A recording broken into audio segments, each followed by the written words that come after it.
It was a metallic chemical smell which seemed to combine the smell you would smell when somebody is burning brass or copper and a very ugly chemical smell, these two smells combined. And this creature was looking down at me. I was frightened, but I could not move. And the next thing I knew was a terrible pain on my left thigh. It was as if somebody had just stabbed me right to the bone. I screamed and I tried to jump away, but my body was inactive. I could not move. I was not tied to any chain. I was not chained to the top of this table. There was no belt tying me, but I could not move my body. And when I looked down at what was happening, I found that one of the shorter creatures had driven something very painful into my left thigh. And then, while I watched, horrified, the creature pulled out this thing, and I saw that it was like a pencil made of shining metal with what appeared to be a flexible cable at the back.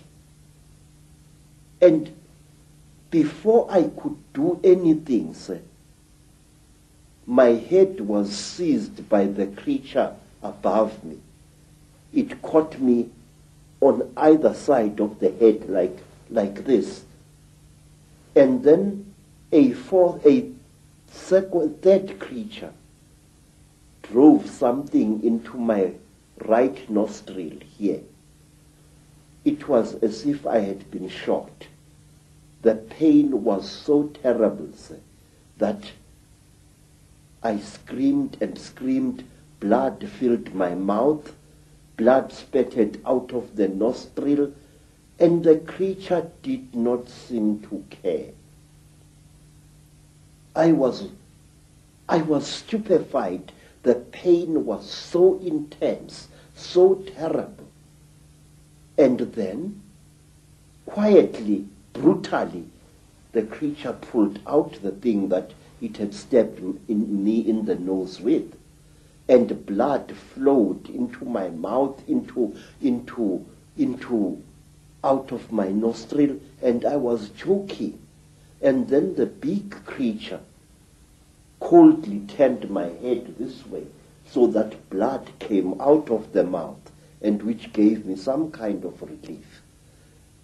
And after what seemed like an eternity of pain,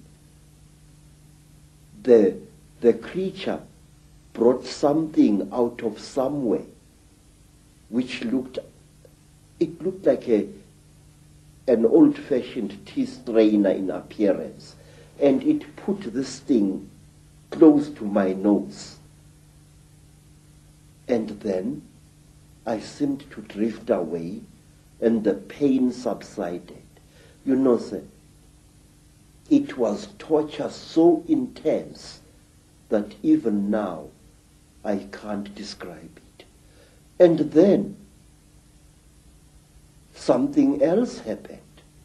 A fourth creature started rummaging between my legs, and it pulled out my organ of manhood and stuck something into that.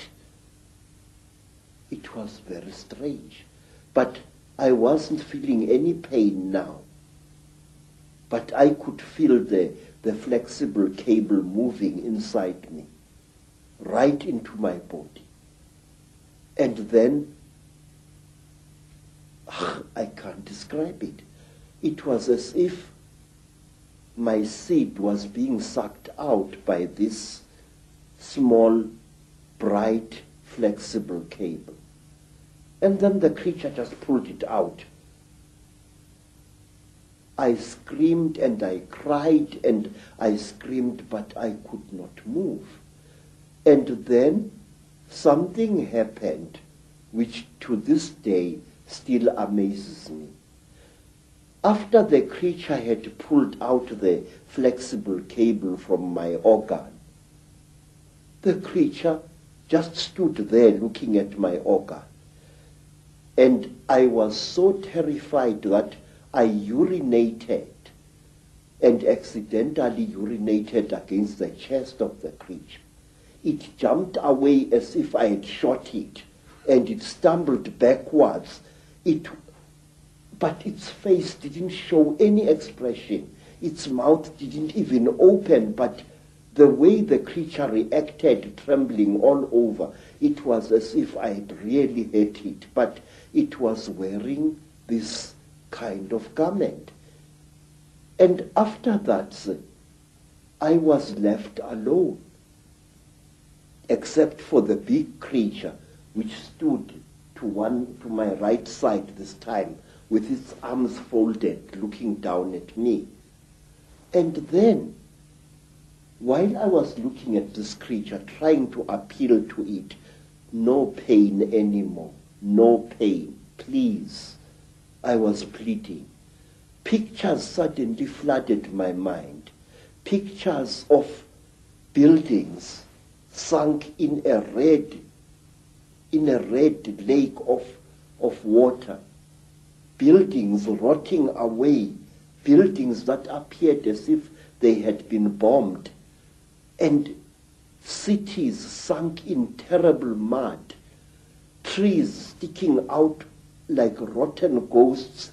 Trees without leaves, without branches, sticking out of the mud as if they had been poisoned. I saw visions of this. And then, through an entrance which I had not seen before, came a strange and terrible being.